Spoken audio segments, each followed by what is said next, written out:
बच्चों, कैसे हैं आप सब? आशा करती हूँ आप सब अच्छे होंगे, स्वस्थ होंगे।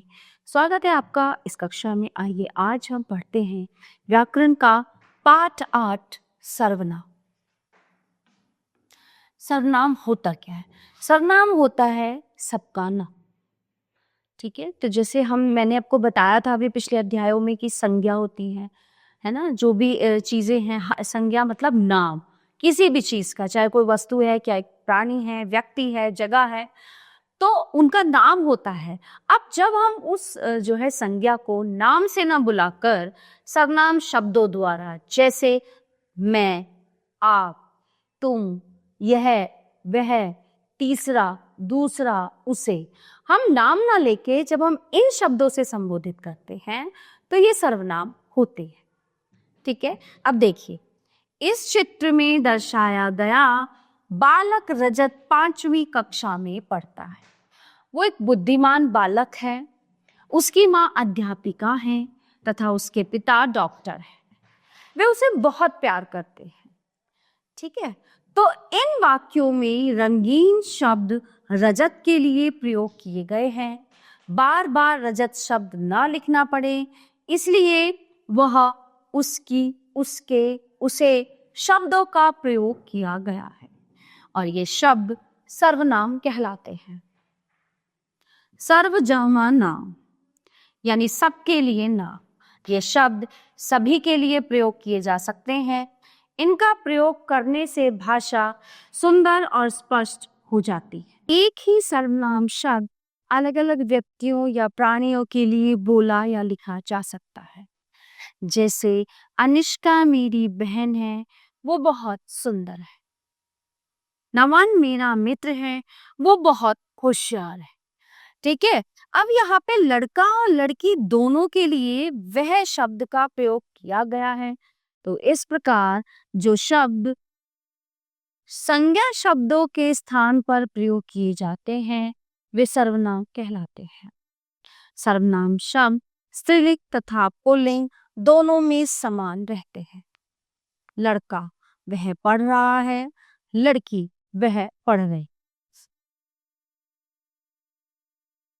सर्वनाम के एक वचन तथा बहुवचन रूप होते हैं। एक वचन मैं, तुम, वह, यह, इसे, उसे। बहुवचन हम, आप, वे, ये, इन्हें, उन्हें। सर्वनाम के भेद। सर्वनाम के निम्नलिखित 6 भेद होते हैं। पुरुषवाचक सर्वनाम जैसे मैं, हम, तू, तुम, आप, वह, वे। निश्चयवाचक सर्वनाम जैसे यह, वह, ये आते। अनिश्चयवाचक सर्वनाम कोई, कुछ, किसे, किसने। प्रश्नवाचक सर्वनाम कौन, क्या, कहाँ। संबंधवाचक सर्वनाम जो, सो, जैसा, वैसा। निजवाचक सर्वनाम स्वयं, अपने आप, अपना। तो सबसे हम पहले विस्तार में जानेंगे पुरुषवाचक सर्वनाम के बारे में।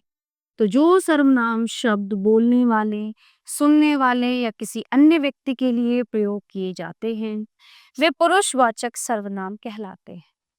जैसे मैं खेलने जा रहा हूं, तुम क्या कर रहे हो, वह पढ़ना। पुरुषवाचक सर्वनाम 3 प्रकार के होते हैं। उत्तम पुरुष मैं, हम। मध्यम पुरुष तो, तुम, आ। अन्य पुरुष वह, वे, यह, ये। यानी कि बात करने वाला, बात सुनने वाला और अन्य व्यक्ति।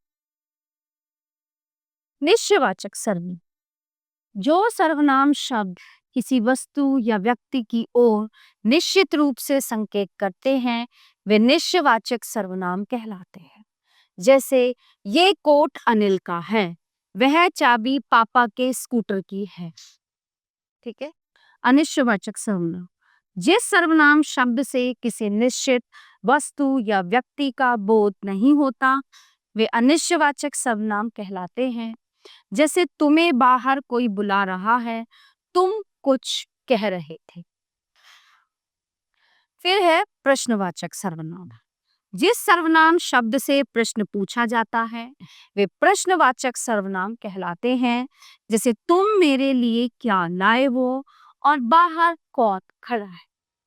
ठीक है, अब आता है संबंधवाचक सर्वनाम। जो शब्द दो बातों में संबंध जोड़ते हैं वे संबंधवाचक सर्वनाम कहलाते हैं। जैसे जो मेहनत करेगा वो पास होगा, जैसा बोओगे वैसा काट। ठीक है, फिर आता है निजवाचक सर्वनाम। तो जिन सर्वनाम शब्दों का प्रयोग अपने लिए किया जाता है वे निजवाचक सर्वनाम कहलाते हैं। जैसे यह काम मैं अपने आप कर लूंगा, ये चित्र मैंने स्वयं बनाया। ठीक है, तो ये सब थे सर्वनाम।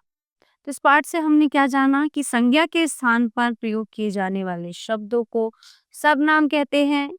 सर्वनाम के 6 भेद होते हैं: पुरुषवाचक, निश्चयवाचक, अनिश्चयवाचक, प्रश्नवाचक, संबंधवाचक और निजवाचक। पुरुष, निश्चय, अनिश्चय, प्रश्न, संबंध और निज। मैं, हम, तुम और वह पुरुषवाचक सर्वनाम है। यह, वह और उस निश्चयवाचक सर्वनाम यानी निश्चित प्राणी वस्तु के लिए है। कोई, कुछ आदि अनिश्चयवाचक सर्वनाम अनिश्चित प्राणी वस्तु के लिए। कौन, क्या और कहाँ प्रश्नवाचक सर्वनाम है। जो, सो, जिसने, उसने, जिसका, उसका आदि संबंधवाचक सर्वनाम है। स्वयं, खुद, अपने आप आदि निजवाचक सर्वनाम। प्यारे बच्चों, ये पाठ यहीं पे समाप्त होता है। आशा करती हूँ आपको अच्छे से समझ आया होगा। मिलते हैं अगली कक्षा में। धन्यवाद।